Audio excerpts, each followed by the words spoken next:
Stand up, will join me for the Pledge of Allegiance. I pledge allegiance to the flag of the United States of America, to the republic for which it stands, one nation, under God, indivisible, with liberty and justice for all.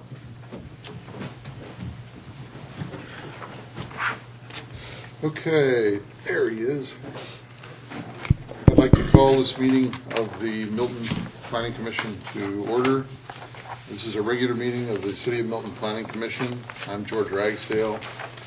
This is a 7-member commission, albeit 2 members absent tonight, appointed by the City of Milton Mayor and City Council, created for the purpose of holding public hearings and making recommendations on rezoning, use permits, concurrent variance applications, the comprehensive land use plan and plan map and other related plans, and amendments to the zoning ordinance.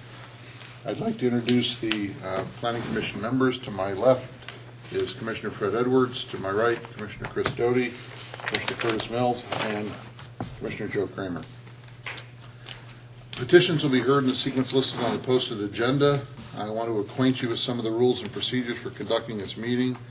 The applicant and all those speaking in support of an application will be allowed a total of 10 minutes to present their petition.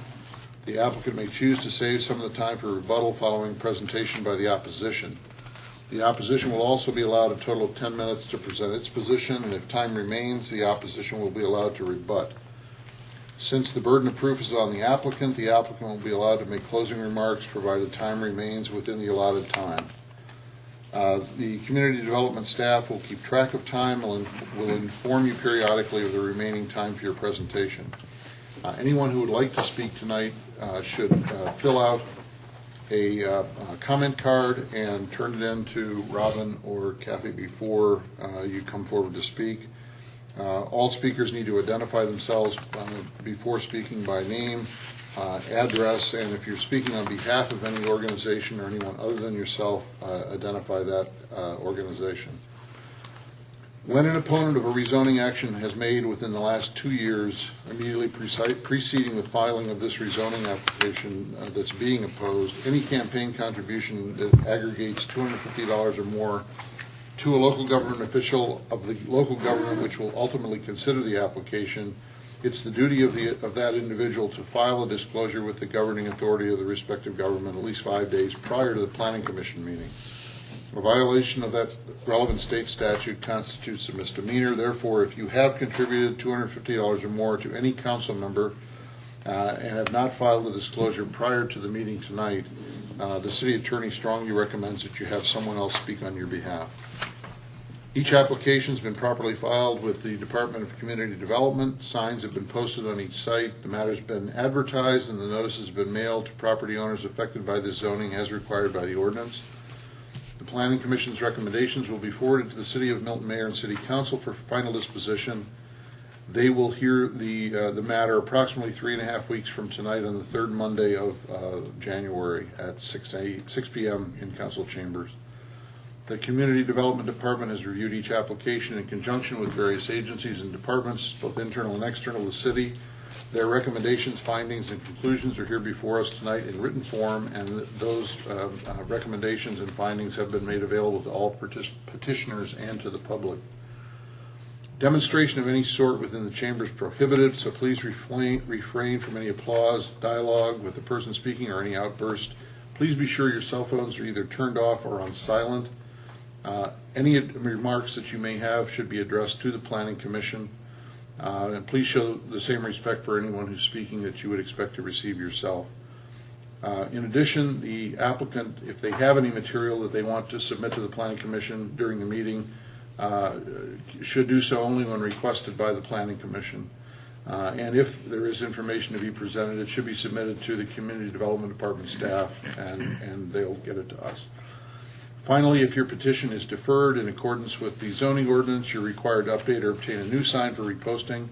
Failure to update or repost will result in further delay, and there are no exceptions. I would just like to stress one thing. I was at the meeting Monday night, and I'd like to reiterate that we would like there to be no public outbursts, no applause. Even if you're very much in favor of what somebody's saying, please refrain from applause while the meeting's going on. Okay, having said all that, first item of business is public comment. Is there anyone here who would like to speak on a matter that is not on the agenda? We will have time for each of the matters on the agenda when they come up, but if you'd like to speak on anything else, now's the time to do that. Do we have any cards, Robin, for anything besides? No public comment, not Okay. general comment, no. Seeing nobody approaching the podium, we need a motion to close public comment. So moved. Second. All those in favor? Aye. Opposed? Unanimous. Second item is the approval of the minutes of the November 16th Planning Commission meeting, which were distributed to us. Are there any changes, corrections, additions, deletions with respect to those minutes? Hearing none, we need a motion to approve. So moved. Second. Moved and seconded. All those in favor? Aye. Aye. Opposed? George? Discussion? Oh, I'm sorry. It's okay. My apologies. I wasn't at the last meeting. Ordinarily, I would abstain. Does that, given the count here, quorum, whatever, does that, It's okay, right? We're okay, because everybody else that's here tonight was there. all right. Thanks, Kurt. So I'll abstain. You've already voted. Okay, I got it. thank you.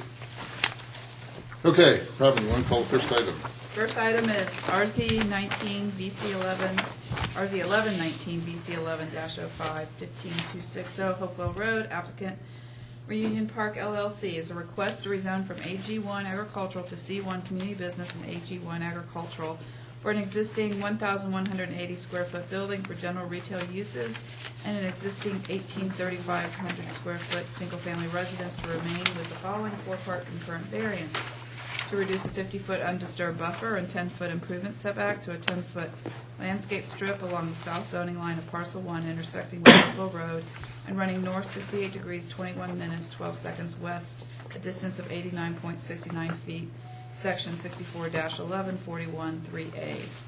Concurrent variance Part 2, to reduce the 50-foot buffer and 10-foot improvement setback to a minimum 40-foot buffer along the south zoning line of Parcel 1 parallel to Thompson Road, running with the corner of an existing driveway north 80 degrees 44 minutes 27 seconds west 190.43 feet to the westerly 10-foot improvement setback line, Section 64-1141 3A.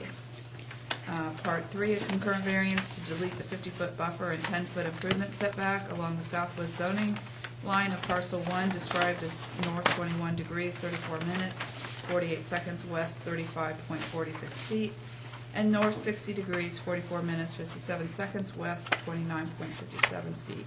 Again, Section 64-1141 3A. And lastly, Part 4, to reduce the 25-foot setback for parking adjacent to residentially used property to 10 feet along the south zoning line, Section 64-1433F1. This item was before us at the November 16th meeting and was deferred to allow additional concurrent variance as well as for the applicant to hold their public participation meeting. So with that said, I'll go ahead and go into the report. Can you all hear me? I want to make sure it's on. Okay. I'm a little paranoid. Make sure everything's right. The subject site is a total of 1.6346 acres, of which 0.524 acre is proposed for C1 community business, where the existing vacant 1,179 square foot building was previously used as a general store. The southern portion of the site is currently developed with a 1,835 square foot single family residence, which is occupied on 1.1106 acres and will remain an AG1 district. As far as background and previous actions, the applicant states in the letter of intent that the 1,179 square foot building was used as a general store with gas pumps serving the local community beginning in the early 1950s. The current applicant purchased the property from the Hardiman family in September 2006. The building was not occupied, and the current owner applicant requested a determination from Fulton County whether the store was a legal non-conforming use. Under Fulton County's determination, they stated it was a legal non-conforming use. In December 2006, the applicant obtained permits from Fulton County to refurbish the building, and the work was completed in February of 2007. The work included new electrical, plumbing, and septic systems, and antique pine flooring was installed in keeping with the original materials. The porch was added during the renovation in 2006 and 7. The applicant stated the underground gas tanks were removed prior to the purchase in September 2006. The applicant applied for a business license from the City of Milton in March 2007, which was denied based on the lack of evidence that the last business operation obtained a valid business license from Fulton County and operated less than 6 months from the date of the city's incorporation.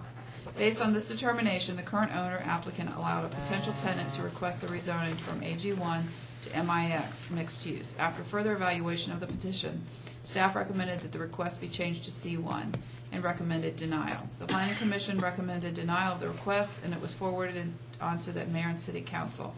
At the City Council meeting on August 15, 2007, the applicant requested a withdrawal of the entire application based on the recommendations from the Planning Commission and staff. The City Council voted to approve the withdrawal as requested by the applicant. Since the withdrawal of the previous rezoning application, the retail building has remained vacant. After the adoption of the Historic Preservation Commission in 2011, the applicant has also submitted an application for historic designation for the structure.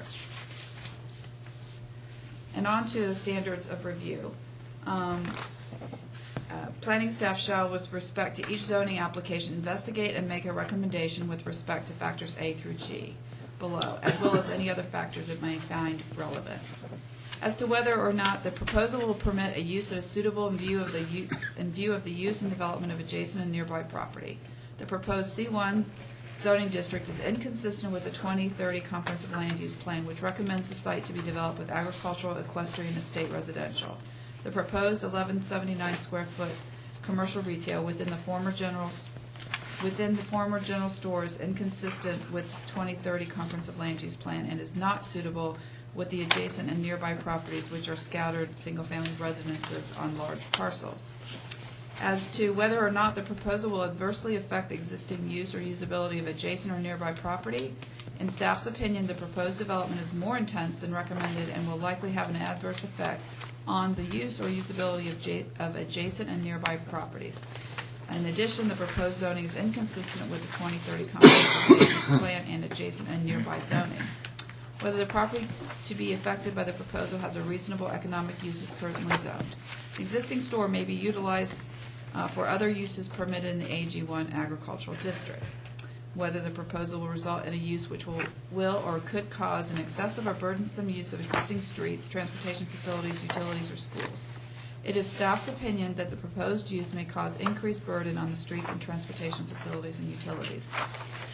Number 5, whether the proposal is in conformity with the policies and intent of the land use plan. The proposed C1 zoning district is inconsistent with the policies and intent of the 2030 Comprehensive Land Use Plan.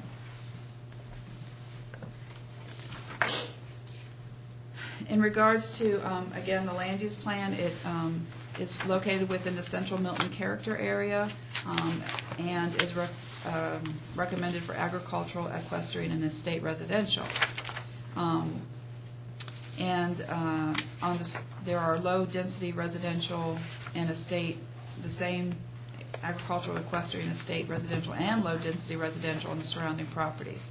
Staff notes that within the plan, the C1 district is not a compatible zoning district within this character area. Furthermore, the subject site is located within the Central Milton character area, which does not include the C1 Community Business District. Excuse me, what I meant prior to that was that the C1 is not considered an appropriate district within the agricultural, equestrian, and estate residential area.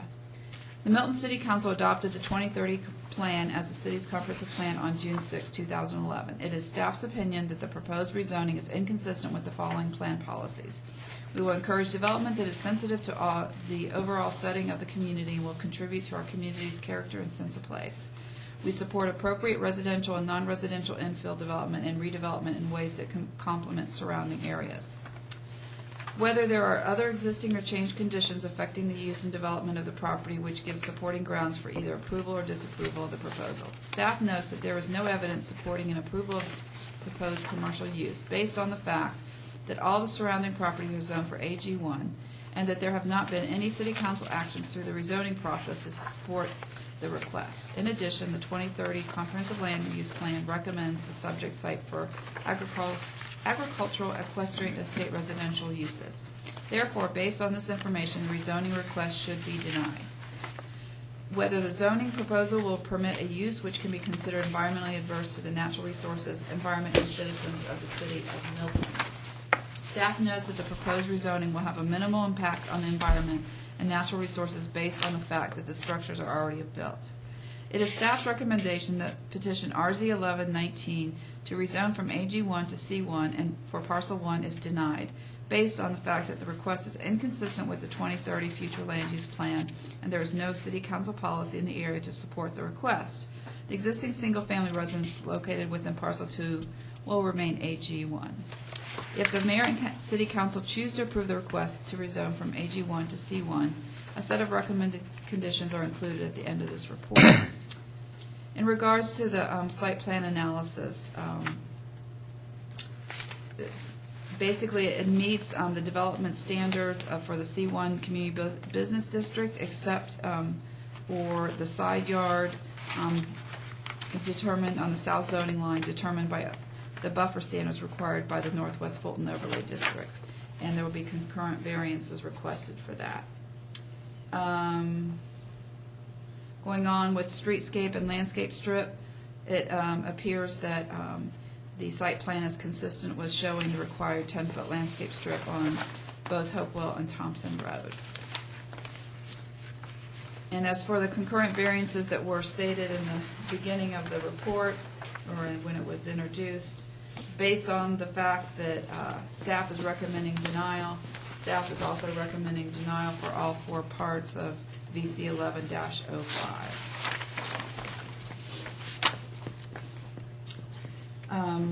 I'll just review the Design Review Board courtesy review meeting, cite their comments at their November 1st meeting. Site should be planted to overlay standards. Existing structures should be maintained on the property. The ramp and porch look unfinished. Suggest staining them. Don't want to create a precedent for spot commercial zoning. In regards to public involvement, on October 26, 2011, the applicant was present at the Community Zoning Information Meeting here at City Hall. There were 8 members of the community in attendance.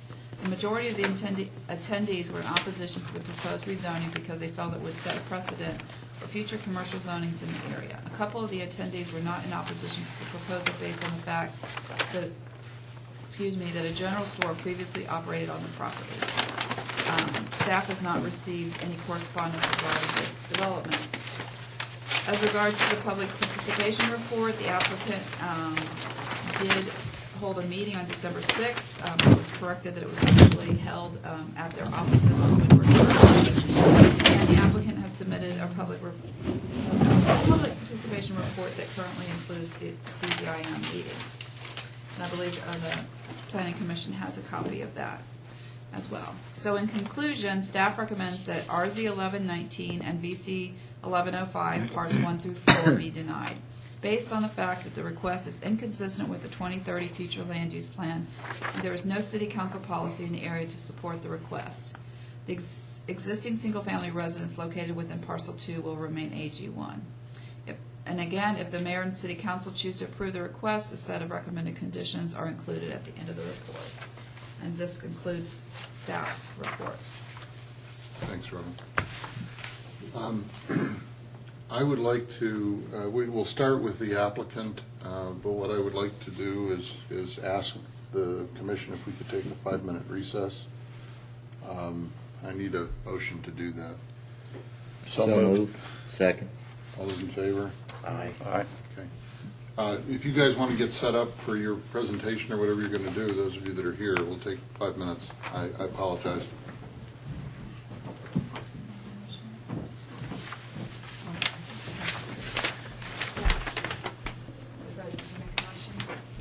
Yes, Fred did. I'm sorry, I was. Yep. Yeah, Fred did. And you seconded? Curtis did. He's anxious to get on the internet. Yeah.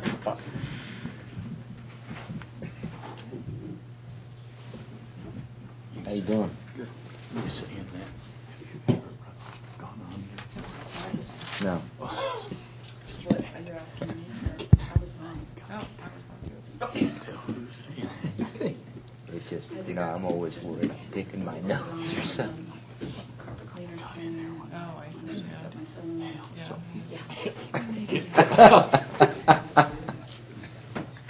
That can't be good. It was not great. Here, you can look at it.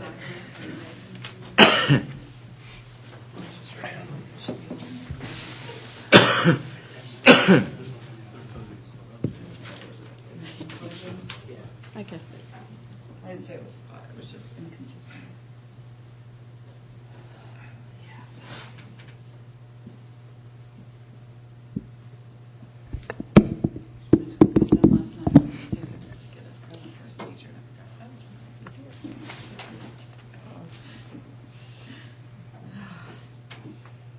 When is our last day of school? tomorrow. They like yelling. Sending Gwinnett and Cherokee Place. Oh, is that what it is? Yeah. I knew something had happened. Although my daughter at Centennial, she was coming back on the bus and they had finals and somebody ran into them, rear-ended them on a bus. So she had to sit there. Oh. Did So neighbor gone. But then there was the issue where you issue say with about the. gonna bomb the school or Yeah. something? I mean, I didn't even know about it Till you saw it on I mean, TV. after the day, and then they said that they were gonna, because they're taking finals this week, and if parents took them out, they were gonna get in trouble. Which that doesn't make sense. No. They interviewed two ladies who did come and get their, Yeah, children. I'm kind of like, if they wanted it to be, I'm more afraid of people who don't say anything. And it's surprised that somebody. Anyway, so they're on. Thank you. Yeah. Pass that. Thank you. Oh, yeah.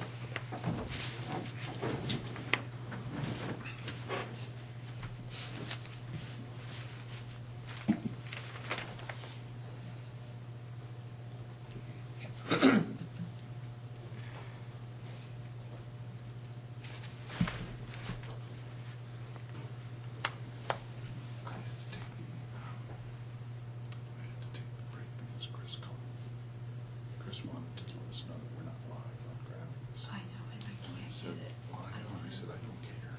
No, because the IT person that set up and I tried Where to is set it, that? it's recording. That's why we're not live. Can you tell them that? We're not live? Can you text them that it's recording for later? I couldn't get it to be for me. So we're not streaming live? No, I couldn't. So can we edit it out like Record it. airbrush and stuff? I think so. The back of your Plan head. it. Yeah, I think so. Okay, I apologize. Our city manager called in the middle of your discussion, Robin, to let us know that the It's not transmission live of our streaming. meeting is not being streamed live like it normally would be. Right. And he wanted to let me know that in case we wanted to wait 15 minutes to get it so that it was streaming live, and I said that we really didn't care. It's being recorded. So unless you guys know of a bunch of people out there that are sitting at home, Waiting in anticipation. waiting in anticipation, we're going to go ahead. I've already wasted some of my best material. Before we start, one thing I want to do is make sure procedurally that everybody is okay and understands where we are with this. The application before us tonight is an application for rezoning to C1. In the event that this is denied, and I'm not trying to predict, but in the event that it's denied, you will not be able to reapply for 6 months for any other zoning designation. And if you were to want to come back for C1, it's a year, right? That's correct, if it's denied by the city council. Yeah, I didn't mean tonight, excuse me. Yeah. If the petition that you have in front of us is ultimately denied by city council, I just want to make sure that you're aware of that. And as with the last time we went through this, you obviously have the alternative if you wanted to withdraw and resubmit to a different zoning classification. That's something you could do. Thank you, and we have been made aware that that's the case, and we appreciate that. Okay, the floor is yours for 10 minutes. Okay. And I won't use the whole time. I will reserve some time so that we can address the public comments and your questions. My name is Deborah Anthony, and my work address is 5780 Windward Parkway, Suite 300, Alpharetta, Georgia, I am an employee of the applicant and speaking on behalf of the applicant, and I have with me David Carragher, who is also an employee and speaking on behalf of the applicant. First of all, I need to read the constitutional argument into the record. Application of the City of Milton zoning ordinance to the property restricting its use to any land use category other than the requested zoning is unconstitutional, illegal, null and void, and constitutes a taking of applicant's property in violation of the Just Compensation Clause of the Fifth Amendment of the Constitution of the United States, Article 1, Section 1, Paragraph 1, and Article 1, Section 3, Paragraph 1 of the Constitution of the State of Georgia of 1983 and the Equal Protection and Due Process Clauses of the 14th Amendment to the Constitution of the United States due to denial to applicant of an economically viable use of applicant's land while not substantially advancing legitimate state interest. Now that that's out of the way.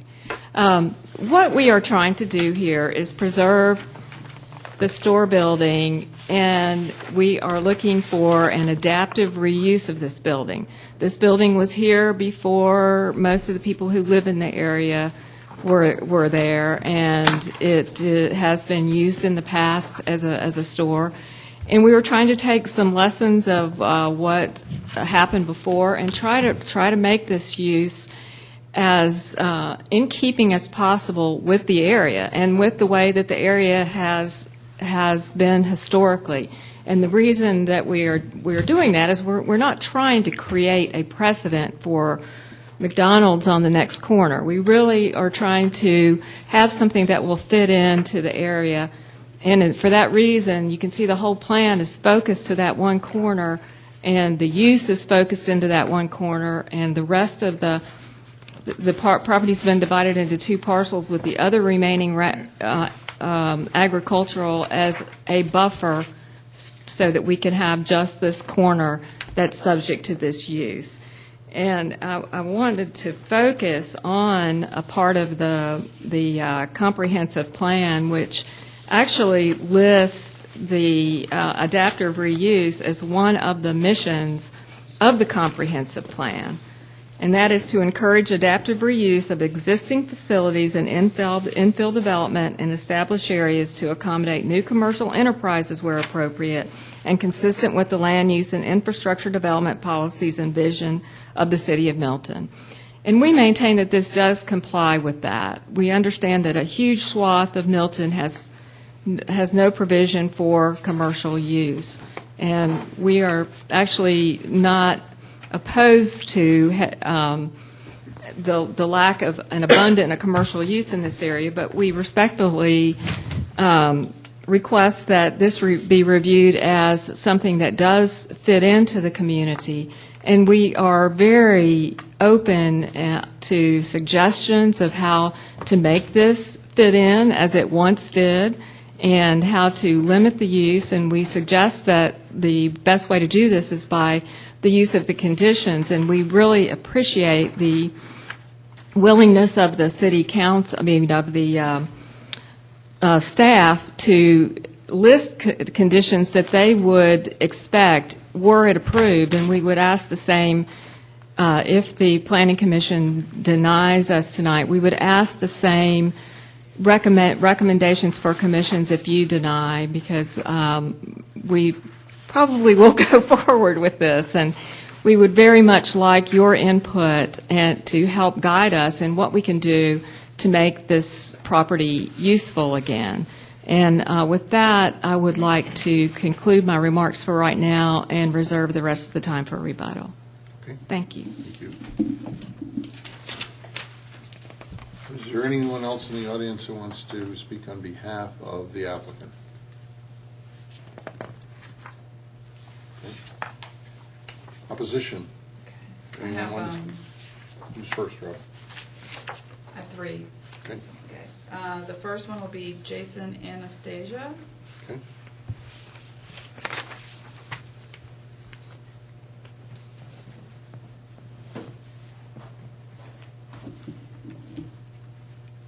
Am I on? Yeah. Okay.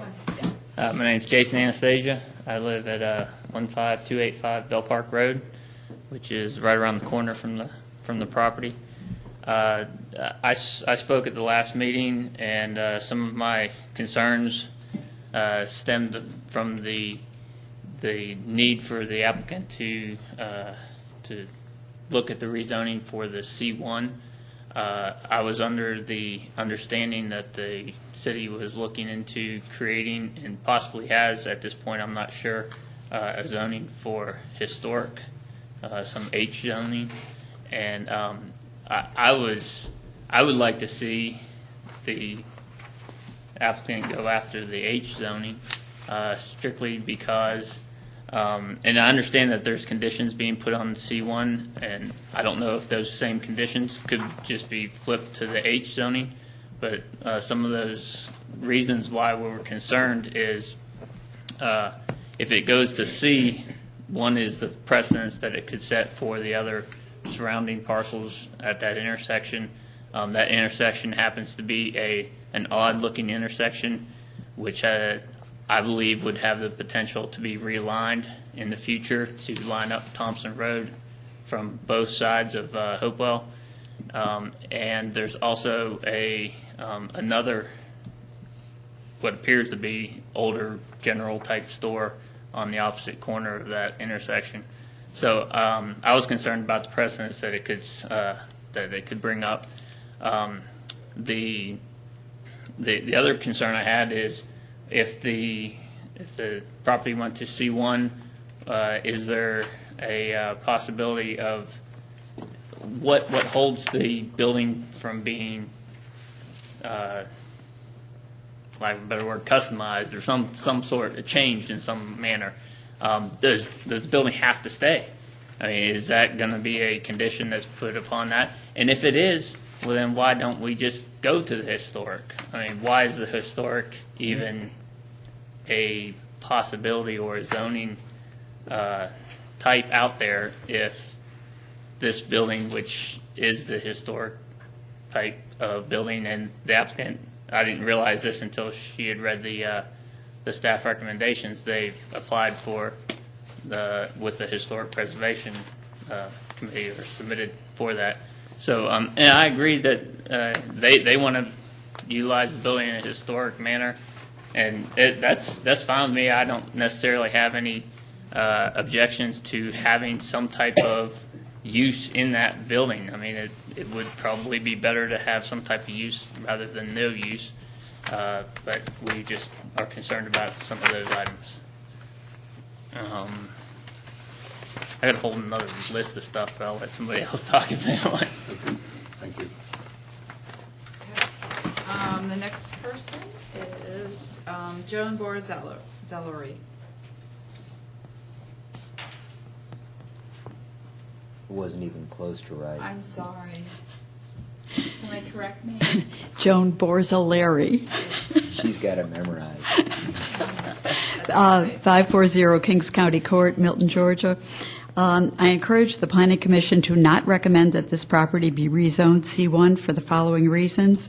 According to the 2030 Comprehensive Land Use Plan, there is no commercial retail on interior roadways and crossroads in Milton except for those establishments allowed under the current AG1 zoning. C1 zoning for this property would be precedent-setting and would open the city to lawsuits from anyone else wanting to obtain a C1 zoning in a similar AG1 area. A property owner nearby who owns 10 acres in the area told me 2 weeks ago that if this property is rezoned C1, she would also attempt to have her 10 acres rezoned C1 because of the loss that her residential property would take under an AG1 zoning. This particular corner is extremely dangerous. I live 4/10 of a mile from this property and go through the intersection 3 or 4 times a day. Hopewell Road in the immediate area has a curve, a grade, and Thompson Road is offset, so there are really 2 intersections to navigate. Those are my points, but I also have a question about the underground gasoline storage tank that may have been on the property since there were gasoline pumps selling gasoline in the 50s. When was it removed? Is it still underground? Was proper paperwork done with the state according to the EPA guidelines? Was there soil testing, and was any remediation required? Again, please do not recommend that this property be rezoned to C1. Thank you. Thank you.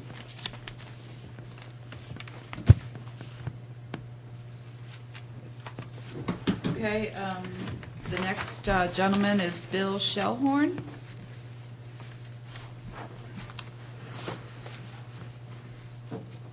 Good evening. Bill Shellhorn, 225 Orchard Bend Trail. First, I want to applaud staff for its recommendation, and I don't want to reiterate what's in there, but for all the reasons that staff has recommended that you deny this zoning request, I just echo those thoughts and those feelings and those concerns. A couple of additional thoughts that I have. One of them is that this piece of property is being parceled off on 1/2 an acre. And as far as I know, virtually every other property in the non-Seward area of Milton, that would mean, where all of you live, is all on a minimum of 1 acre. And they're asking for you to separate and to put a piece of property out there with 1/2 acre, which would be the first one, as far as I know, in the history of the area that would go down that way. So in addition to the dangers of the precedent-setting dangers of just zoning things C1, you're also you've got a precedent on steroids here, because you're offering someone the opportunity to take their 1 acre and sell it into two parcels, or take their 2 acres and sell 4 commercial properties. And if you do it for this applicant legally, you will have to do it for every applicant going, because all you're going to have to need then is an attorney and a judge to get that approved into the future. I'm not an attorney, but that's the way I see it. So I would appreciate it if you'd consider that as well, and that this is far less than 1 acre. The other thing that conversationally, I was at the open house a couple of weeks ago, and one of the reasons that they had talked to why they thought they should be allowed to have commercial zoning in this situation was because they said that this was CUP property, and and I'm not an expert on this, but that CUP allowed for commercial development. It was compatible with commercial development. So I went back into the 2030 document and I looked through it. I looked through the PDF that you have online, and if you have a copy of it there, I could show you it. I just don't have a copy of it, but I can show you the page. There's a compatibility chart, and one column, there's a column for all the various land uses. One of them is CUP, and it is exclusively outlined in there that retail and commercial development is not allowed on CUP. So they came in and they said that, but my research says something differently. So I'd appreciate it if you consider that as well. The intersection, as Joan said, is a dangerous intersection. It has a history of bad accidents up and down Hopewell Road. There's been fatalities on Hopewell Road within a half mile there because of the speed and the dangerous curves and the mountainous terrain that we all live in. The house and I don't know exactly what it is, but the house, you guys have probably driven by there countless times, and the house sits feet, just literally feet off of Hopewell Road and just a couple of feet off of Thompson Road. And I just can't imagine kids out in front of that building, coming and going, and the car. And by the way, I jog by there every day, at least every other day of my life. I jog up, and so I'm very, very familiar with the traffic, and I run through that traffic on a daily basis. It's very dangerous, and you have to keep your eyes open. If I had an 8-year-old and they were in front of that store, and they were, running around with their friends, I'm telling you, you're just compounding the dangers in that intersection to no end if you would allow for the comings and goings of whatever retail would occur there. So, from that perspective, I appreciate your consideration, and again, I ask that you deny the zoning request. Thank you. Anyone else? Any other cards? That's it. Anyone else that wants to speak? Okay. Any rebuttal from the applicant? Anything else you'd like to offer?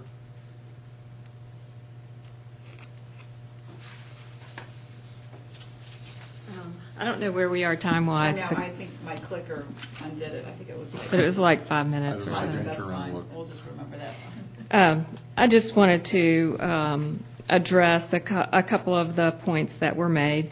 First of all, a couple things. The city attorney can probably speak better to this than I can, but I don't believe that that residential and commercial have the same requirements, or agricultural has the same requirements for acreage. So I'm not sure that that's something that would be set any type of precedent. The other thing is that community unit plan, which is allowed in Central Milton, has certain commercial uses within it, recognizing that when you live and work and play in the same area, you need to have some commercial uses close by. And that was the point I was trying to make, and I think I didn't explain it very well. So I just wanted to clarify those remarks. One of the things that has been brought up to us is about that intersection, and respectfully, it's already a dangerous intersection, which will probably have to be addressed anyway. I don't know that what we're talking about is going to make it any more dangerous. I mean, we're really talking about a very limited use. We had I guess seven parking spaces, including a handicap parking space, and staff has recommended that it go back to 4, which, I think that's something that we would definitely listen to the city engineer on. But we're not talking about a lot of people going in and out of there on a continuing basis, and our the Northwest Overlay actually has a lot of requirements for where commercial is located with respect to the street, and it's supposed to be close to the street oriented. We have every intention of working with the staff in trying to both make that intersection actually a little bit safer, and also including giving up a portion of the property to do that, and also to use landscaping and other means to define the area so that people don't cut across the property as they already do. So I wanted to just to address those particular points. And on the, this property's had a long and storied effort to try to come back into use, starting in September of 2006 with Fulton County. We thought that it had been accepted, and as the way things go with Fulton County, not everything took place before the city came into play, and when the city came in, they denied non-conforming use, which would have been great because that would have preserved if the non-conforming use had been agreed to, the building would have been preserved. If the building had stopped in that use, then it would have reverted back to the original zoning, and we wouldn't be here today. But we have tried to get it rezoned before. We classified it as mixed, and we got comments that was inappropriate, so we withdrew it. And we are now trying again to come up with a plan that will make this building useful again. And this is what we have come up with. We aren't sure how long it will take for historic. I'm sorry. You have a minute left. Okay. How long it will take for historic designation to come into play. So we started down this road. We fully understand that we should have conditions, for example, that the building remain, and we have made every effort to restore it in keeping with its history. So that has been our goal all along as well. What we would ask is that we work together to try to come up with a way with something that will fit into the community. Do you have any? Okay. All right. Thank you. Thank you. Is it possible to use that last minute? I don't know whether you have time left or not. If you do, There's a minute left. okay, Is it okay? sure. Yeah. All right, thank you. I would encourage you to pull out the 2030 plan and look up the compatibility chart. If there's any kind of a question about that, because it's the acronym CUP is only in there a handful of times. And I drill in there and find out what it says about CUP. And it clearly states absolutely no way that there should be any commercial use within that CUP. So that's number one. Number two, I just want to reiterate, the dangerous situation that's in place right now on that intersection. And just imagine if your 12-year-old was there and they darted across that street trying to make a light, and so, and the city tries, and somebody comes flying through there. Not only are there, maybe there's 5 parking spots, or there's 7 parking spots, or there's 10, whatever, but a commercial or a retail space is going to draw children in there too. They're going to come in on their bikes, they're going to come in walking, and you've got to consider the safety of those kids in this situation as well. So thank you very much. Any other public comment? We need a motion to close public comment. So moved. Second. Discussion? All those in favor? Aye. Opposed? Okay. Questions for staff?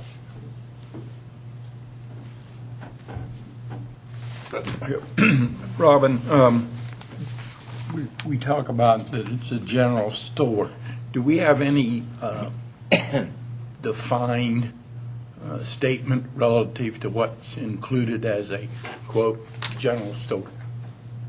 There's no definition of a general store in the zoning ordinance, so it would just be, there's not. Okay. That's all I have for staff. Robin, to that point, if we don't have a definition for general store, one of the recommended conditions is that the property be not used as a convenience store. Yeah, that's what. What can you tell us the difference between a general store and a convenience store? Let's see.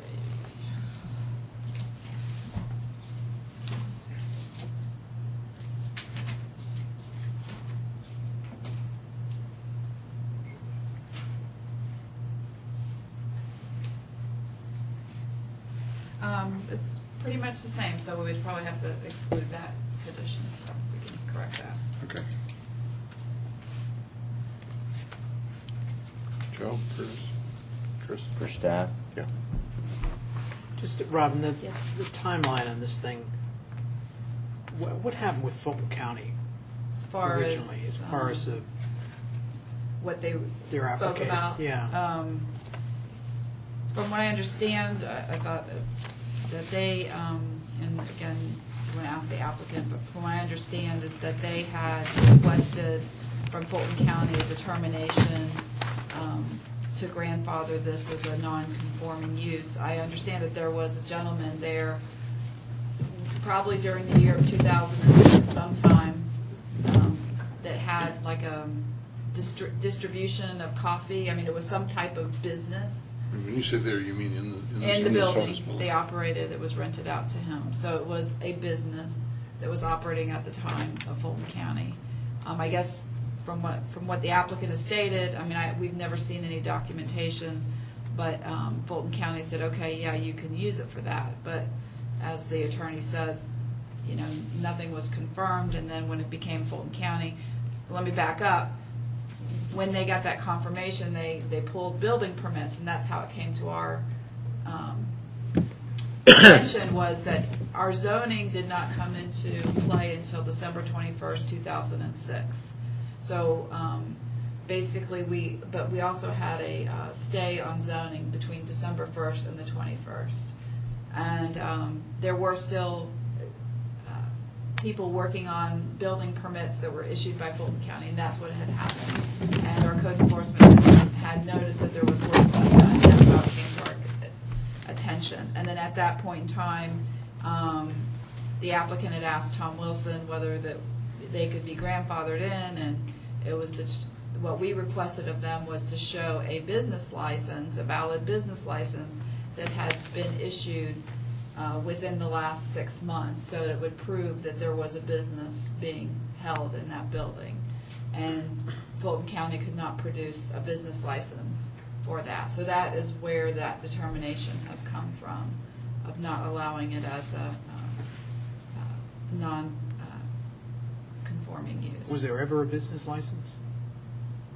We don't know. We couldn't find it. Has the applicant been able to demonstrate the prior use? I mean, provide evidence of the prior use?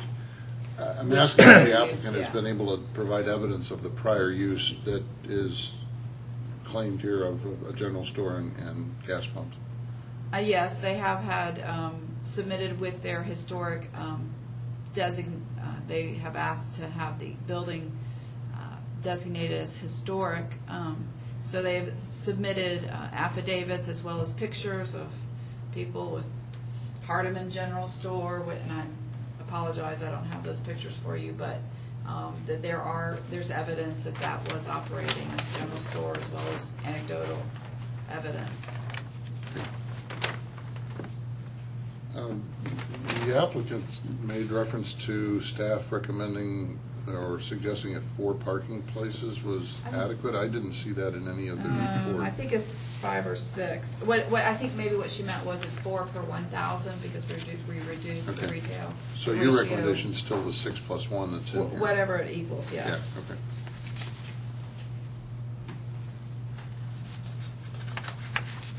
And the last question I have of staff, I guess, is just clarify 2 things. One, this is being portrayed as if it was 2 separate parcels, but in fact it's 1 parcel right now, correct? Right, it's one parcel of ownership, and what was proposed is you can have multiple zoning parcels on one ownership parcel. So that would address Mr. Shellhorn's issue with, okay, why is it being split? Because in C1, you don't have to have a 1 acre. And that's part of the reason why they're not proposing to split it ownership. They're keeping as 1 ownership and 2 zonings on Okay. 1 parcel. But it is in fact being partitioned, so that going forward, there'll be a defined line that separates the 2 parcels. With By zoning, but not by ownership. Right, by zoning. Yeah. Okay. Okay. I don't have any other questions for staff. First. I've got a couple, and some of these I was going to ask the applicant, but it may be more appropriate for staff. So along the lines, I had a couple of questions related to the business license and previous zoning.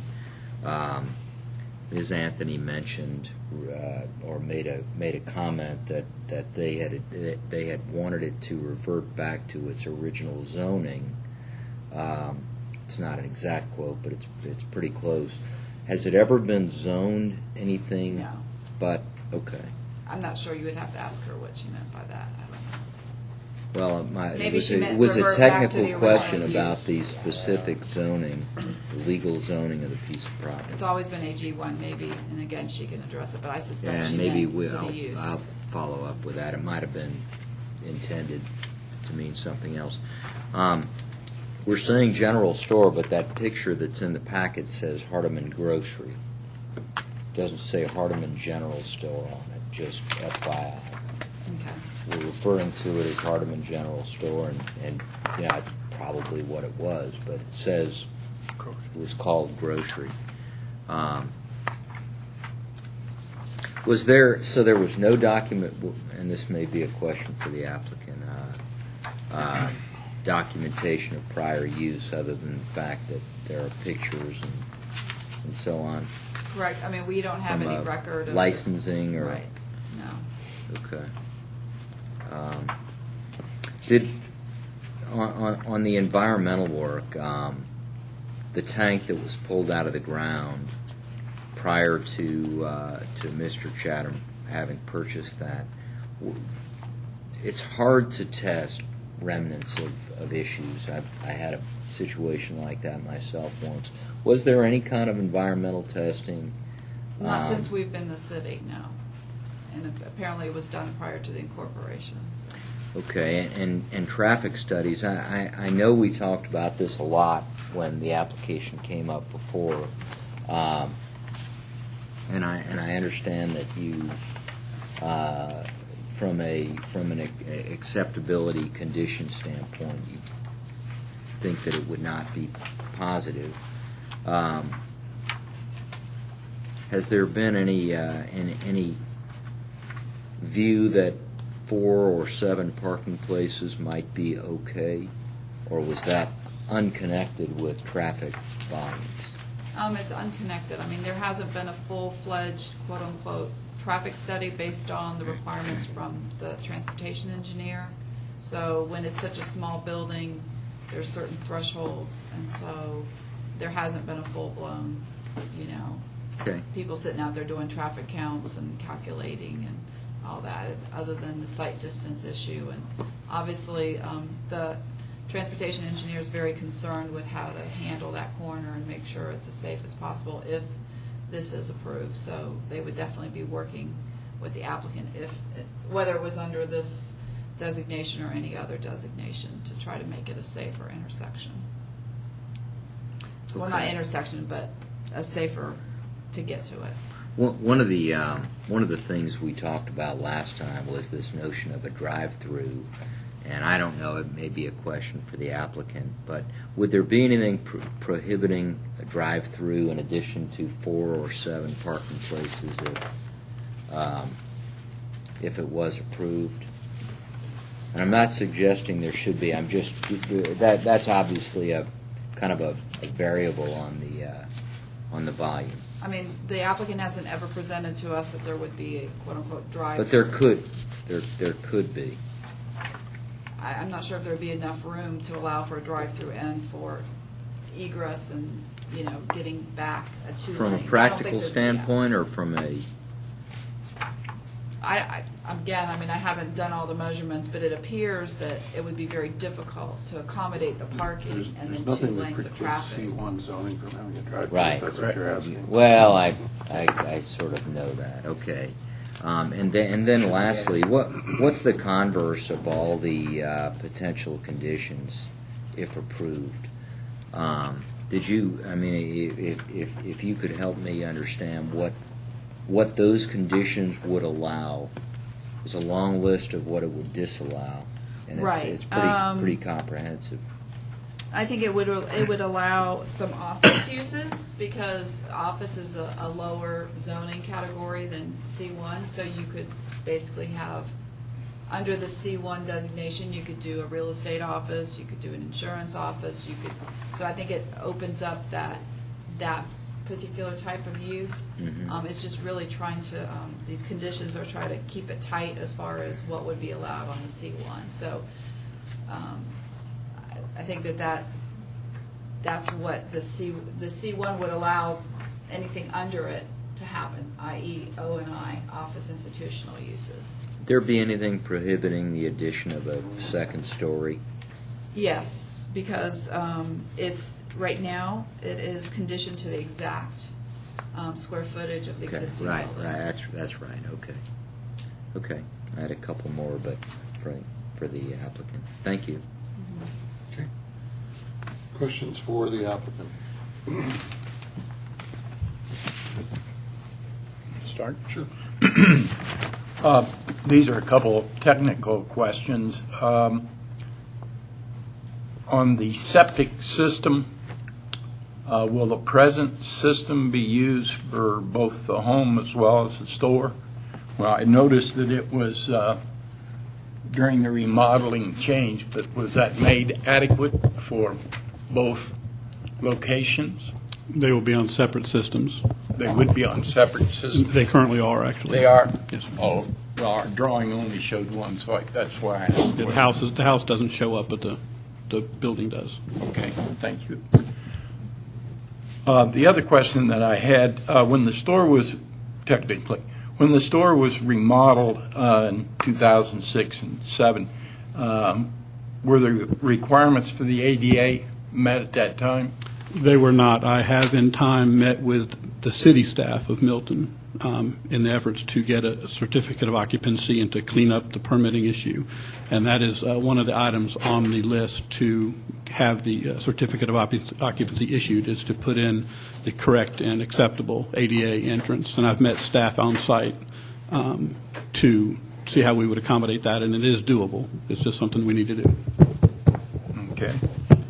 A couple of more general questions. Could you give us an idea, again, back to the point of a general store, what does the applicant vision or visualize this? What type of items? I guess in Just some... say general store as you heard earlier, could mean a convenience store. And the next thing we'd be looking at is, alcohol permits and so forth. So I'm a little concerned of the general have store. have you ever seen the little stores that they have in the North Georgia mountains? I mean, they sell a few specialty items, Yes. or David's on La Vista, and that's closer into Atlanta. But the David's store has been on La Vista Road since long before anything else was there, and they also have like 4 parking spaces on a very busy road, and they sell in-season produce. They sell some specialty items like cakes and jams and jellies and things like that. And it would be more of a historical general store type of use. It wouldn't be intended to be a convenience store. It'd be something that, they might sell locally produced items and things like that. Another example would be of what it'd probably be similar to is, the store that's, I guess, right as you're going from Ball Ground into Free Home, there's a store on 120 that, I don't know if it's still in operation, but they did the same kind of things. They sold gifts and The Home on that corner, you mean?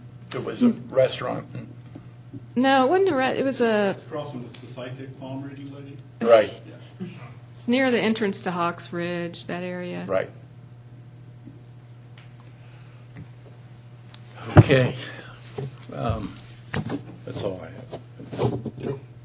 have. Just in the beginning of your presentation, you talked about the constitutionality and all that stuff. Is it the applicant's position that we are required to approve the C1 zoning to avoid a charge of taking without compensation? Would that also apply to the Catty Corner property that used to be a store? Are they entitled to C1 as well? Well, actually, no, I wouldn't say that they would be. In order for us to, if we decided to appeal the decision, we have to read the constitutional provisions into the record, so that's why I did that. Well, I understand that, but is it the applicant's position that they're entitled to a C1 Well, zoning? in the sense that we are actively seeking to use this property, and that there is a constitutional right for use of property, or if the use is taken from you, you're entitled to just compensation. For example, if that intersection needs improvement and the part of the property had to be taken to do that, then that would have to be compensated. If the reason the property can't be used is because of the intersection conditions, then we need to either find a way that it can be used safely or get compensated for it. So that's really the main argument with respect to the constitutional. But we do have to read it into the record in order to, if we decided to appeal on some ground. The splitting of the property, the house is going to stay AG1. What's the plan for the house? Is that going to be a rental property? Is it? Yes, sir, it currently is a rental, and it'll remain. And the store would also be rental. The applicant would act as landlord, and whoever could be brought in to run whatever store they wanted. Either that, or we would entertain, if someone wanted to purchase it, that we would sell it.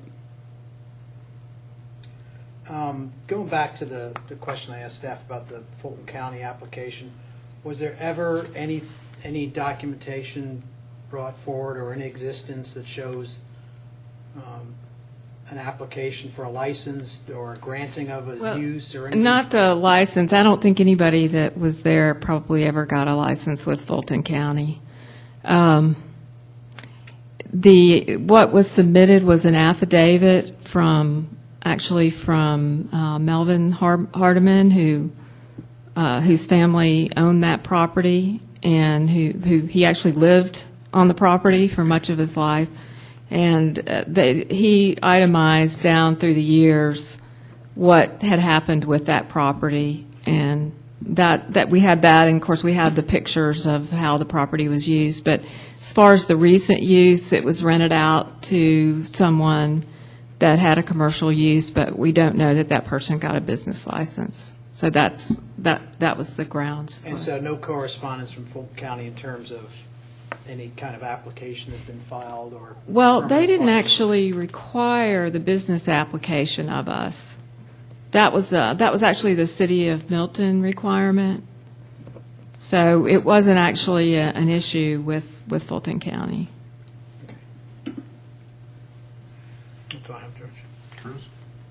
I've got several, and forgive me, these aren't going to be in a logical sequence, so I'm not in logical sequence either, so. I suspect you can handle it. Curtis is a UGA man. I think that's obvious from the ISEN. To pick up on the documentation question, did Fulton respond formally to your request for confirmation of non-conforming use? They gave us the land disturbance permits, or the not building permits. Well, maybe you probably know better upstream, than me. But upstream from there, where you all are savvy. You knew probably you needed to get that confirmed, make sure everybody nodded their head at the same time, et cetera. When you went to Fulton to confirm the acceptability of the use, confirming non-conforming use, did they give you something in writing that confirmed that before the Milton? No, sir. We may not be as savvy as you may think, because we didn't do that. We assumed that there was a business going on. Wait, are you a country lawyer? But no, seriously, much like Union, and it was Sheila's Barbecue before, that was exactly what we modeled it after. It was being used as a restaurant. Shelia's Barbecue. That's how it was spelled on the other side of the sign. Was it?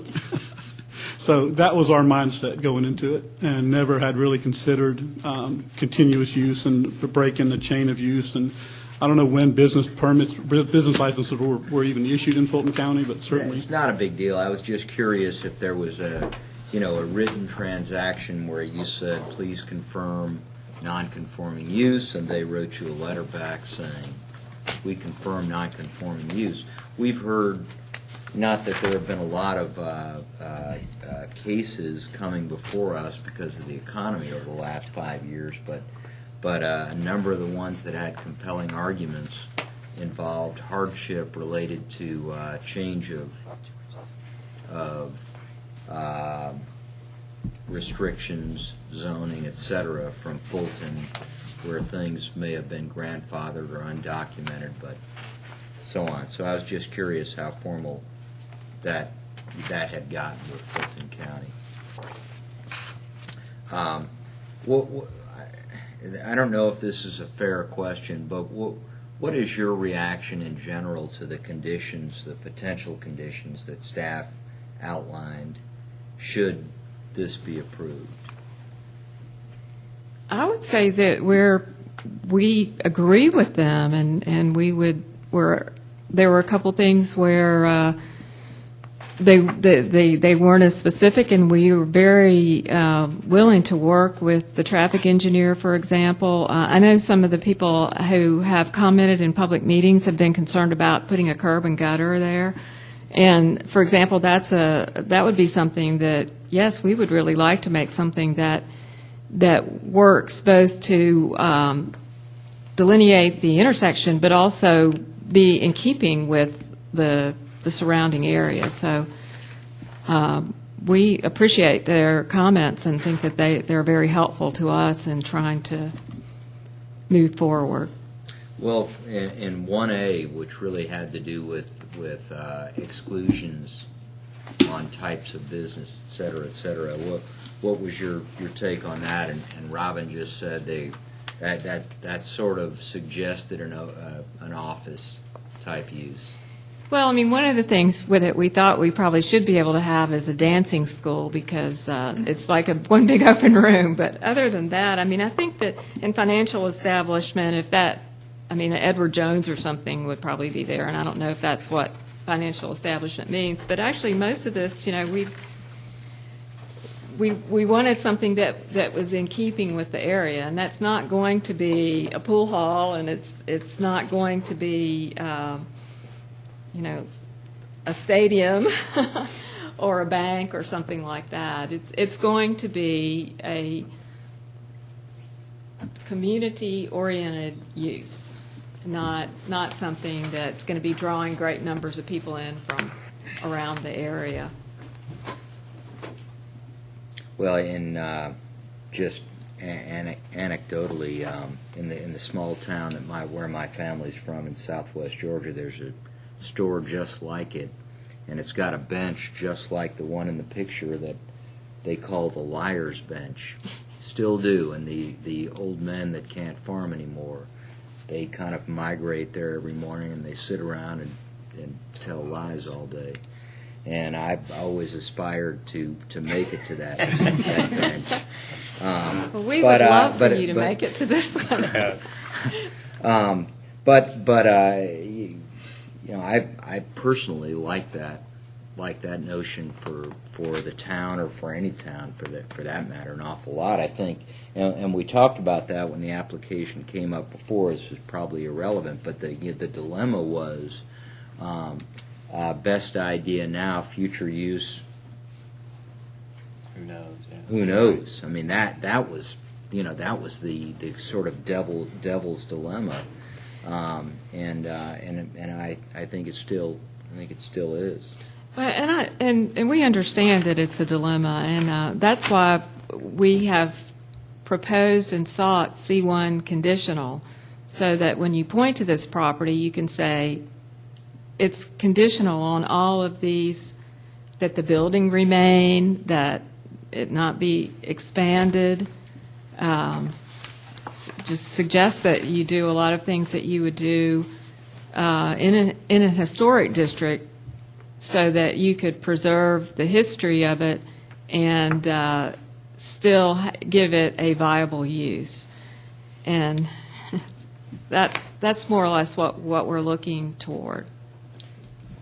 I have two more quick ones. I'll try to keep it brief. I don't know if this is a fair question, and maybe you all could stop me if it's not. But why was the application for H zoning withdrawn and replaced by this?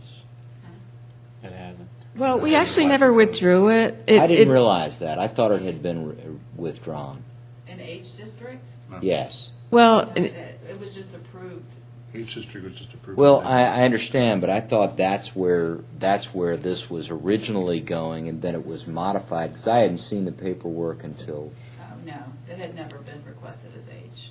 Okay, I thought that was the original intention. Yeah.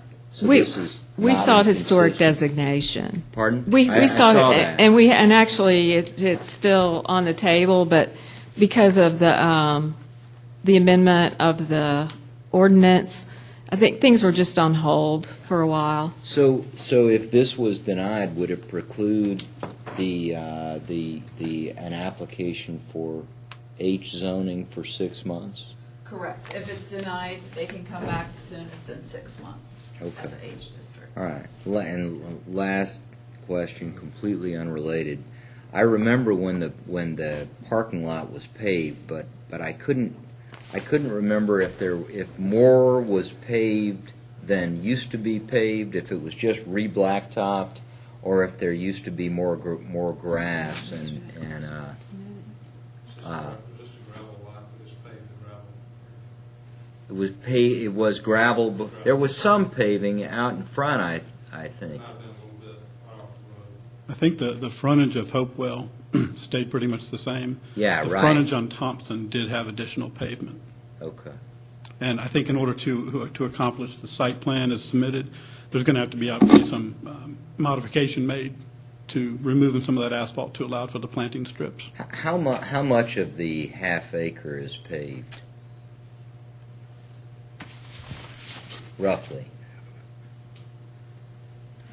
You're talking now or per Yeah, plan? now. Per plan. Now. Maybe half of it, Okay. of all the right. proposed half acre. Thank you very much. Sorry for the peppering with the. Chris? Well, the landscape strip, like you were just alluding to, so you're talking about a landscape island on your design plan here that you submitted as well. So what are you looking at doing at that corner of Thompson and Hopewell? Well, it's still up to some discussions with staff to Sure. get more specific, but in general terms, there'll be a planting strip along the frontage on Thompson and the frontage on Hopewell. And in order to, it calls out for it to be a 10-foot strip. Right. So in order for that to be accomplished, again, it's going to be a little bit of a design trick to work in traffic safety requirements, curb and gutter, if that's the case, and drainage. Obviously, there's a drainage issue existing a little Yeah, bit. there's a big drainage right there. So I guesstimate cutting out a swatch of asphalt about 10 foot wide and working some way within that area to accomplish what the site plan depicts. Yeah, so you wouldn't be able to enter the property from that intersection, right? The way you've got it designed, you'd enter from, off of Hopewell or Thompson, but not at that exact intersection? Correct. What we had proposed is entrance off of Hopewell, exit onto Thompson, and I believe staff has recommended that be changed. Right, that's Okay. correct. Based on if they would enter off of Hopewell, then they would have to do a decel and not a decel, but a turn lane, a left turn lane. I mean, they want to do that, and then they could Yeah, do that, yeah. but it would cause for lots of construction because there's so much traffic going up and down Hopewell. Yep. Okay. No, that was all I had. I have a few questions. On the, and it's not necessarily relevant, but since you have already submitted an application to the Historic Preservation Commission, does that application cover only the store, or is it the store and the house? Because I don't have any idea how old the house is. It's just the store. Okay. And Robin, correct me if I'm wrong, but is the designation and the way it's been presented, will the designation cover the property or will it cover only the structure? That's Angela's ball of wax, but I suspect it's only the structure, but I would have to check on that. Okay. Different line of questioning. I think, I can't remember with Joe Curtis, one of them asked about the conditions. I'd like to ask about the conditions that are proposed in here in section 4. Just to make sure, A, that I understand them, and B, that you're saying that they're acceptable to you. The first one talks about driveways being modified to provide for one-way traffic flow, minimum 16 feet width, with entrance on Thompson and exit only on Hopewell. I think that's what we were just talking about. So that condition's acceptable to the applicant? Yes, it is. It's not how we drew the site plan up, but staff makes a good point as far as the left-hand turn lane and other traffic considerations. Okay. Then I'd like to look at number 3. It says the entrance driveway will be located a minimum of 300 feet from the nearest intersection. So if the entrance driveway is on Thompson Road and it's 300 feet from the nearest intersection, and the property appears to be only 300 feet deep, how do you propose to accommodate that condition? We would not be able to accommodate that condition. They're reworded. And it goes on to say, or at 95% Q distance measured from the nearest intersection, that would require for them to hire an traffic study. engineer, traffic. Yeah, but if that cue's, If it's more than that, you're right, you can't, but I think what the traffic engineer was indicating, that it could be less than that 300, it's just, it could be, but I guess my point is that I think all of us have been through there enough to know that the queue is longer than where they have the driveway entrance right Right. now. And as you go back further in the property, it gets narrower and narrower. Is it feasible, when you get into that neck back in the front end of the property, is it feasible to have an entrance back there? right. I mean, that would have to be worked out. I'm not saying it could or couldn't, Well, I know you're not, but I want to make sure, because the applicant said that they were willing to accept these conditions, and I want to make sure that the conditions are actually workable. The other one says that the exit is going to be 500 feet sight distance. And I think as Ms. Buzzaleri pointed out, there is a hill coming up into that intersection. I am close enough. Joan, you don't mind, I was close enough, wasn't I? I thought you were making fun of me. No, I wasn't. You're awfully defensive, Rob. But a 500-foot sight distance from where the driveway is currently located, Again, I'm just questioning whether that's physically can be accommodated, given the geography of the site, that's all. Well, they already have it on here, 420 and 480. Right. I didn't see the 1480. Where did I miss it, Chris? The site is looking south. Oh, I was looking at the door, that's why. Okay. But that's, south's not the area I'm concerned about, it's looking north, so it's 420 looking north. So technically where it is, it's not gonna be satisfied, it would have to be moved 80 feet to accommodate a 500-foot site distance. And again, if I look at the frontage, the total frontage is about 200 feet. Moving it 80 feet puts it into the property that you've designated for the house. So I'm just questioning, you made the statement that you're willing to live with the conditions that are here, and I just want to make sure that we're all understanding what these conditions mean, because I am having trouble figuring out how you can accommodate them with the site the way you've laid it out. Now, you make a good point, I see, and we obviously can't, given the site restrictions we have, accept those conditions. These are existing curb cuts, so we would ask that we be allowed to work with the city engineering department to accommodate as best to fit the city ordinance. Okay. And then lastly, again, under section 4, is a requirement that you dedicate a 10.5-foot right-of-way strip to the city, Yes, and that's acceptable? yes.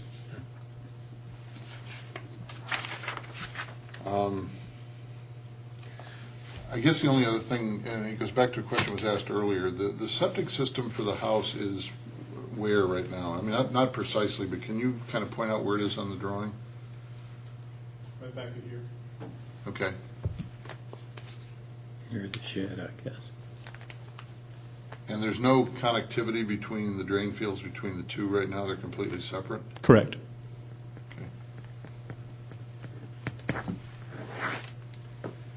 I guess last but not least, my $64,000 question is the same one everybody else has. I mean, when I look at this list of restrictions on use, and assuming for the sake of argument that we took the word convenience store out of there as not being excluded, are you suggesting that whatever is left, as Curtis said, may not be defined, but whatever is defined by its absence from here is consistent with your intended use? Well, the list is pretty long on uses that are available, but it includes retail, which is kind of a broad description, but that's probably more accurate for what it would be used for. Again, I go back to the same example about the little stores that you see in the mountains. It's a little bit hard to define them, but they are, I think, supposed to replicate the way that stores were back a long time ago, where you go in and you find jams and jellies and fresh produce and gift items and things like that. So is the front end of a Cracker Barrel. Yeah, exactly. Well, I mean, that's the kind of thing that we would be expecting that would go in there. Okay. And I suspect that if we sat around and talked about it, we could define it a little bit better with staff's guidance. Okay, I don't have any other questions. Anybody else? I had one for one of the Sure. public commenters. I don't Absolutely. know, you Sure. haven't asked that yet. Are we there? No, I was asking just now about the applicant. Anything Yeah. else for the applicant? Okay. Thank you. Thank you. Any questions for those of the opposition that are here?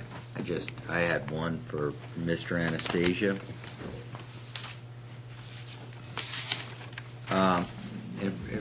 Forgive me if you were clear on this and I missed it, but at the very end of your comment, you said that something to the effect that the uses outlined by an H designation would be okay with you, but that the things that you had mentioned earlier would not be, and I disconnected on that. I'm not clear on what, in your opinion, would be acceptable for the area specifically and what would not be. I was just, I guess the basis of my statement is, if we're putting the conditions on it, this long list that she's defined, why? Have you seen have you seen that? Yeah, just tonight. But why are the conditions being put on C1? Why cannot those same conditions just be put on the H designation? Mainly because I'm worried about the possibility of what happens down the line in the future. The rest of the property, the house side of the property, somebody comes in and wants to convert that to C1, and then there's something else that follows suit. So I was more directing, I guess, or trying to get the point across that I was looking more for the historic use of the building and trying to keep the building there and not allow any other type of uses. For control? Yeah, more control, mainly to keep the physical building there. I mean, what happens if it's flipped to C1 and 10 years from now the building burns down with a fire for some reason? I mean, what happens to the property then? Can they just throw up another quick and dirty construction and have another building there that's C1? Or if it's flipped to zoning, or excuse me, it's flipped to historic, if the building's gone, what happens to the property at that point? I mean, if there's no building, does it go back to agricultural? I don't know. That's a good question. I don't know the The answer to answer is that. yes. Yeah. I don't know if I'm addressing your question correctly, because I might have been confused when I was Well, saying there's no wrong answer. I was just trying to understand, because you're right there. You see it. You live that intersection. So you're less concerned about the type of use than you are physically controlling advancement, I guess. I'm concerned with the appearance. I'd like to keep the building the way it is if they can. I'm not looking for like any kind of signs, enter and entrance signs, signs for all that's controlled. Type, yeah, all that's separately. controlled. But I'm also concerned with what could snowball out of this with adjacent properties, Adjacent things of that properties. nature. The use itself, I mean, I'm not opposed necessarily to the uses that they could do outside of these conditions. Okay. But I think that I don't understand why the conditions can't be put on the historic designation versus the C1 Well, designation. I think, and I'm not the expert on this, but there are natural use controls on the historic based on its prior use.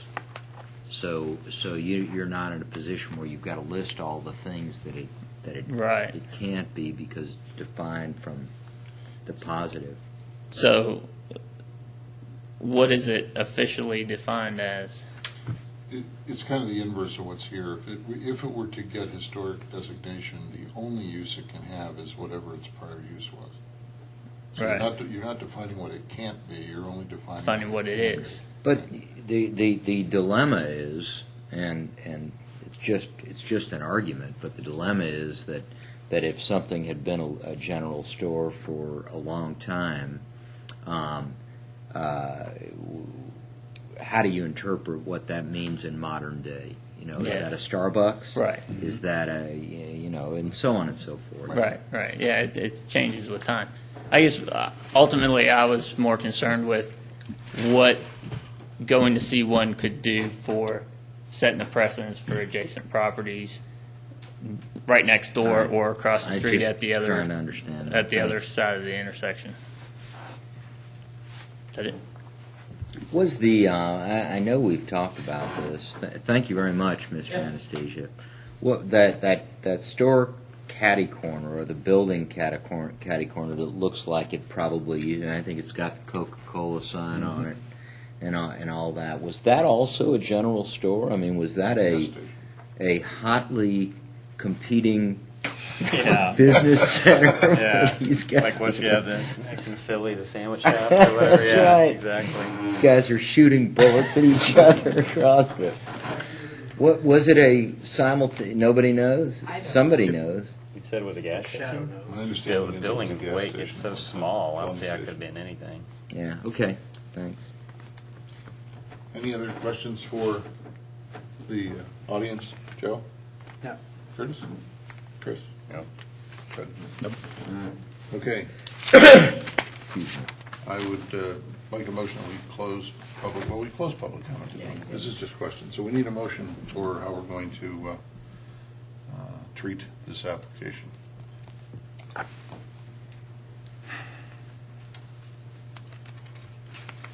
Anyone want to volunteer?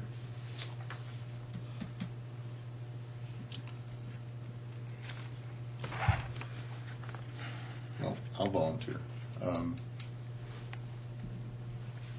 I'll preface my motion, I guess, by saying that I think there are a number of conditions that have been suggested by staff that the applicant is going to have a very difficult time meeting because of the way the site's designed. So I'm not sure, even as a practical matter, if we were to recommend approval subject to these conditions, that would be a practical reality. My concern is more along the lines of what Mr. Shellhorn and Mr. Anastasia have voiced, and that is around what can happen down the road if this were to be zoned C1. It's not, I personally don't object to the proposed use. I think it's a neat idea. I agree with Curtis. I think the idea of having a nice little country store with a liar's bench out front is a good idea, and I think we even talked about that the last time the application came in. But I personally am concerned that rezoning this to C1, while this particular applicant at this particular time may have that in mind, it exposes us to changes in the future that we can't necessarily control, and it also exposes us to the possibility of that C1 zoning growing, which is something that I don't think any of us are prepared to deal with right now. So with all that in mind, my recommendation, my motion is that we deny, we got to make sure I get the right designation here on the piece of paper. RZ 11-19 and the concurrent variant. Did you want them separate or do we want them together? We can do it together. Okay. My motion is that I move that we deny RZ 11-19 and the concurrent variances VC 11-1, 2, 3, and 4. Second. Discussion. I'd like to echo your sentiments, George. I think that the idea is a good one. And unfortunately for the applicant, the whole historic designation probably was coming along too late for that, but I think that's the vehicle to do it. I don't think that the C1 designation is the right way. Other discussion? Hearing none. All those in favor? Aye. Aye. Opposed? Okay. I'd just like to reiterate what I said at the beginning of the meeting. I mean, this is only our recommendation to council, and Robin, Kathy, correct me if I'm wrong, but to the extent that you are interested in pursuing the H1 versus this, you can still withdraw before it gets to the council. So, It would probably still have to go for public hearing. Yes. Yes. okay, thank you. Robin, do you want to call the next item? The next item is RZ 11-17, to amend Article 16 of the zoning ordinance, Chapter 64 of the City Code signs. This item was referred at the November 16th Planning Commission meeting, and also we met at a special called meeting last Friday, the 16th, I believe. And before you, on the dais, is a hard copy the latest and greatest with the changes that were suggested this afternoon. So, anyway, with that, Okay. give it to y'all. For those of you that may not have had a chance to look at your email today, I apologize for doing it twice, but Curtis pointed out something last evening when he looked at it that I think was very appropriate. I think when we looked at those two sections on page 24 and 29 on Friday and discussed them, we looked only at the new language that had been proposed, and we at least I'll speak for myself, I did not look back at the language that had been. I didn't either. Excuse me, can we ask you guys to move your conversation outside? Thank you. Mr. Shellhorn? We're booting you out. Thank you. I didn't look at the language that had been deleted, and what Curtis pointed out was that there was hours of operation restrictions on the signage in those two sections that that had been deleted in the new language. And so what you have in front of you are still on pages 24 and 29, just so it isn't confusing. The second of the two inserts there, which starts off reading the same as an exception to, the second of the two is what has the additional language in it with respect to the hours of operation being added at the very end. Other than that, it's the same thing as what I had circulated yesterday.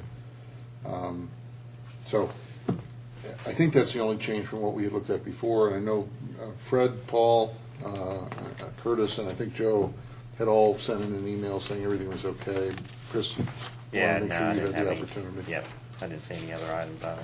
Okay. The only thing is just a couple of quotation marks at the end of the sections that should be removed. Right, I'll remove it. I was just shift copying to make sure I captured everything.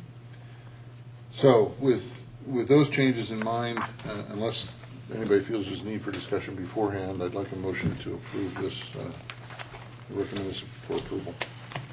Before you keep on, I did have a question. I want to make sure it's right. In both sections with the Highway 9, you still want to remain that last sentence, any sign on or within 5 feet of a window is considered a window sign for purposes of application of the section. So you Yes. want that both in Highway 9 and Crabapple? Yes. Because I noticed it was, okay. I just want to make sure that was right. Okay. Okay? I would like to make a motion that we recommend approval of RZ 11-17 to amend Article 16 of the zoning ordinance signs. I'll second it. Discussion. All those in favor? Aye. Opposed? Unanimous. And Paul votes in favor.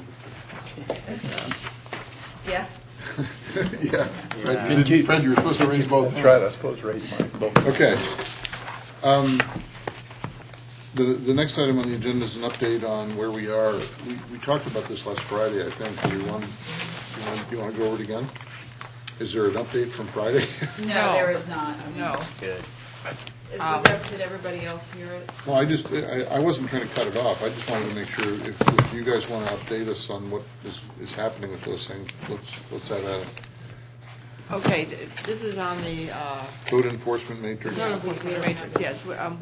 We did meet with the city solicitor, and she did welcome input. The city solicitor is not that familiar with code enforcement items and in terms of the severity of what they are and how they should be fined. So she was very open to receiving something from the Planning Commission. In addition, we did agree that we would communicate better with her when one of our cases did reach municipal court, that we would make sure that there was a memorandum in the file detailing all the actions that have been taken by the code enforcement officer that ended up with the end result being that it had to go to municipal court for a citation and to be addressed by the court. So is that she was better aware and could then deal with it with an educated viewpoint. Can I bring up two? Well, let me add one thing. Good. The one other thing for Curtis and Chris that Kathy volunteered that she didn't mention tonight was that if any of us spot any code enforcement issues, that we should be calling her. Well, after I'm off this thing in a couple of weeks, I'm going to be all over it. Volunteer the code enforcement. Can I be your assistant? I'm shopping for a uniform. Right. Good, that's okay. Were you at that? We put that on your Christmas list? Get two badges. Yeah. Kathy, directly to you. You know, if you don't feel that the code enforcement is being enforced the way that you think it should, I'd like to be involved in it so that I could address these issues as well. Sometimes, you know, we do carry the carrot as opposed to the stick, and that really has been direction that has come down from the policymakers, so that we like to work with the violators until it gets to the point where it just isn't working. But so we do try the carrot first, and but if you don't think the carrot is working, I'd like to get involved to judge that for myself. So the way to do that is to hear from you, and so feel free to call me, and I will get involved and then get back to you and sort of translate in terms of where we are and why we're doing what we're doing. In a lot of cases, I don't think I think it's a point of just amount of time that it seems to be taken from an enforcement standpoint. Well, you know, don't forget that we do go out one or two times to talk to them. And then we issue a warning, and then after the warning, then it's a citation. And frankly, we don't issue that many citations, which is what ends up in court. Right.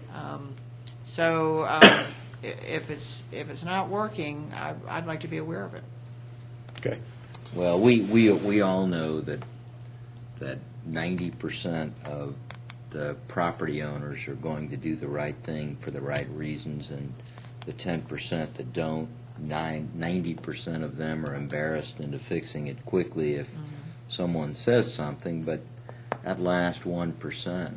See how I did that math? Yeah, it was good. 90-10, 90% of the 10. It's that UGA education paying off.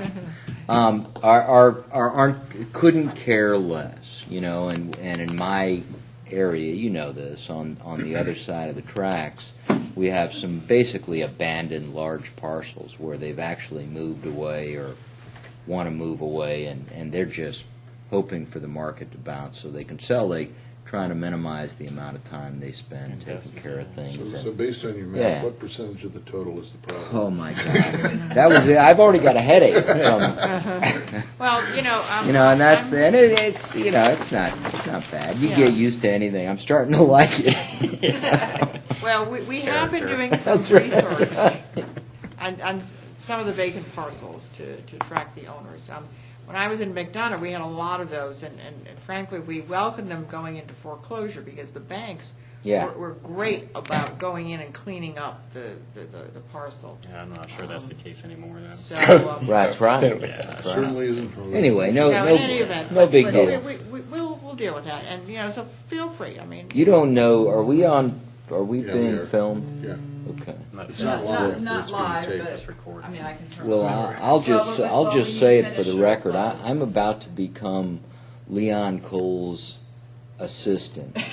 Okay, in a couple I of don't weeks, so think you're Kevin's going had the to be. opportunity to Not meet all of us Leon know what Cole. that I know. Yeah, for some of us, right. I haven't seen him out lately, so. Yeah, he's Are you going to take to wearing suspenders? Yep. whatever he tells me to wear. 2 points. One on the meetings for next year. Right. The one on January 20, whatever. Whatever, the first meeting. of the First year. meeting of the year. It says that we will meet at 5:55. Is there something special that you have going on for us, Robin? The 23rd. I don't have my list in front of me. Well, He's right, it's just a misprint. it's, yeah, it has them all, and it's all at like, all of them, BOCs at 5:55, or Just instead of like- 6 o'clock on that, yeah, on those particular days, in January. And if it's on the internet, and I mean, you know, for me to see something like that, that's major. The other, Kathy, is that we talked about and council passed a moratorium on the pain clinics. And I know that we're now probably getting within Close. 90 days or so of that Expiring. Is it our position to take on an ordinance as the planning commission, or is it one that's going to happen like the pawn shops and precious metals? Well, I believe, I think we were awaiting some sort of opinion or something from the state or higher above. So we'll have to check with the city attorney and see which direction we need to go Well, to. I mean, the threshold question for Fred, for us is are we going to handle it as a zoning issue or as an enforcement issue? Because if it's an enforcement issue like the pawn shops, we don't deal with it. Right. I mean, I think the intent was us to come up with an ordinance, and I mean, that was the intent, so we just need to talk to the city attorney and make sure if that's still the right direction. Can we do that before the next meeting so that if there Yeah. is something, Yeah. because we Right. Fred's point, we need to get started on it. Right. Okay. Anything else for the good of the cause? Well, I would like to say officially that it's been a pleasure and an honor working with you all. I've enjoyed it an awful lot, especially you. Right, Curtis. You're going to say in spite of.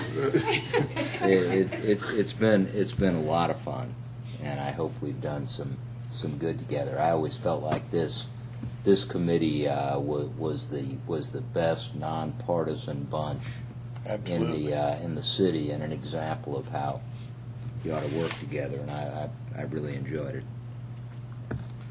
Well, Miss I- you, Curtis. Yeah, I mean, I'm sure I speak for everybody else in saying that, I know I'm going to miss having you here, albeit late. But the one thing that I As so carefully documented by Robin.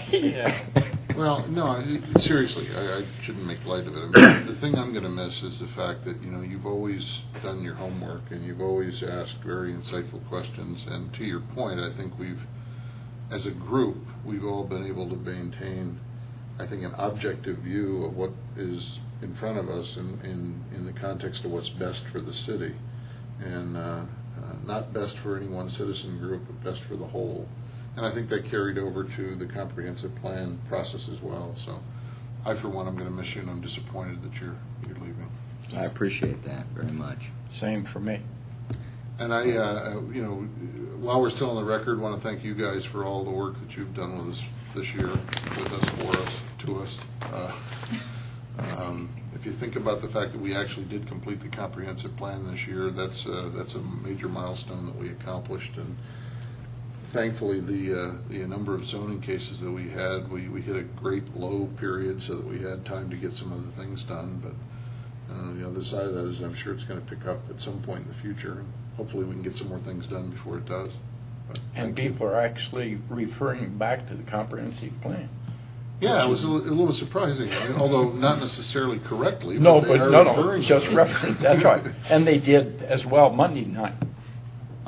My biggest on the record, my biggest disappointment, to your point, is that over the last 2 weeks, the last 2 months, I've heard references to the comprehensive plan from the public, many of which were, I think, not particularly informed about what it was intended to say, but I've also been disappointed by references to the comprehensive plan from some of the council members who know full well what it was intended to say and yet have chosen to ignore what it says because it didn't suit their purposes, and that's just politics, so we live with it.